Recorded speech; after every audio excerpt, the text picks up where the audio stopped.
இந்த வீடியோ பார்த்துக்கிட்டு இருக்க நண்பர்கள் அவங்கள நீங்க என்ன பண்ணுங்க, உமக்கு தெரியுமா ஏசப்பா எந்தெந்த நேரத்தில் என்னென்ன கொடுக்கணும் அப்படின்ட்டு எங்கள் வாயின் வார்த்தை புறப்படும் முன்னே நீங்க எங்க உள்ளத்தை அறிஞ்சிருக்கீங்க. ஆண்டவரை இயேசு கிறிஸ்து மூலம் ஜெபம் கேளும் நல்ல பிதாவே, ஆமீன். ஏன்னா நான் கேன்சர் பேஷண்ட் எங்க வீட்டில், சரி அதெல்லாம் நான் நிறைய நீங்க அதை ஊழியத்தை செஞ்சு பாருங்க தெரியும். இப்போ இன்னைக்கு சாயங்காலம் கூட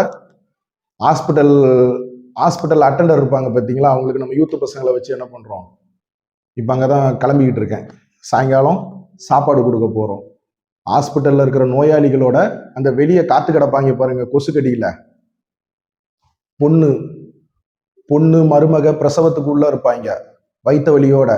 இங்கே மாமியார்லேருந்து அம்மா நாத்தனார்காரி எல்லாம் என்ன பண்ணுவாங்க, இந்த குழந்தை இன்னும் வயிற்றுக்குள்ள இருந்து வெளியே வர மாட்டேங்கிற, தலை புரண்டு இருக்குங்க, இங்க கொடி சுத்திக்கிச்சுன்றாங்கன்ட்டு அந்த பிரசவ வழியில இருக்கிற அவங்களோட இவங்க வேதனையில இருப்பாங்க.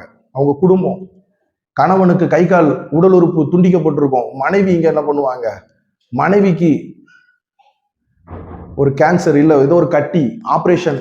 இங்க கணவன் பிள்ளைகள் என்ன பண்ணுவாங்க, பிள்ளைகளுக்காக கணவன் மனைவி அப்பா அம்மாவை நினைச்சு பிள்ளைகள் சாப்பிடாம என்ன பண்ணுவாங்கன்னா அட்டெண்டர்.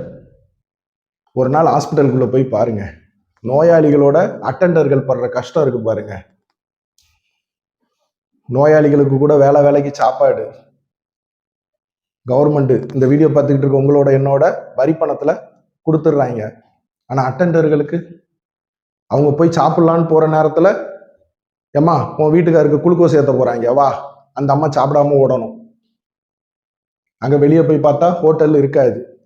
அந்த மாதிரி ஹாஸ்பிட்டல்ல அட்டெண்டர்களுக்கு என்ன பண்ணுங்க, இந்த வீடியோ பார்த்துக்கிட்டு இருக்கவங்க சாப்பாடு வாங்கி கொடுங்க. பெரிய செலவு கிடையாது, சரியா? ஒரு இட்லி, ஒரு 4 இட்லி, ஒரு இட்லி 10 ரூபாவா 40 ரூபா, எவ்வளவோ செலவு பண்றோம். ஒரு 10 அட்டெண்டருக்கு. நீங்க ஹாஸ்பிட்டலுக்குள்ள போனாதான் இந்த நோய் நம்மளுக்கு வந்துடும் அப்படின்னு பயப்படலாம். வெளியே தானே நம்ம கொடுக்க போறோம். வெளியே கொசுக்கடியில உட்காந்துருக்க அட்டெண்டருக்கு ஒரு இது வாங்கி கொடுங்க. அது என்னது, ஓடமாஸ் வாங்கி கொடுங்க. அவங்க கொசுக்கடிக்கு தேய்ச்சிக்கிட்டு படுத்து கிடக்கட்டும். அவங்களுக்கு ஒரு போர்வை பெட்ஷீட் வாங்கி கொடுங்க, சரியா?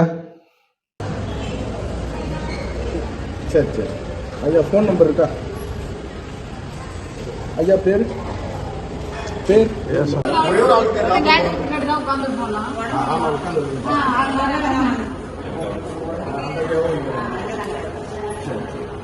சரி, எடுத்துட்டு கூப்பிடுறேன். மக்கள் நல்வாழ்வு கண்டிடவே சேவை செய்வது நம் கடமை. மக்கள் நல்வாழ்வு கண்டிடவே சேவை செய்வது நம் கடமை. தேசமே நமது நேசம், தேசமே நமது வாசம், தேசமே நமது சுவாசம் சந்தோஷம்.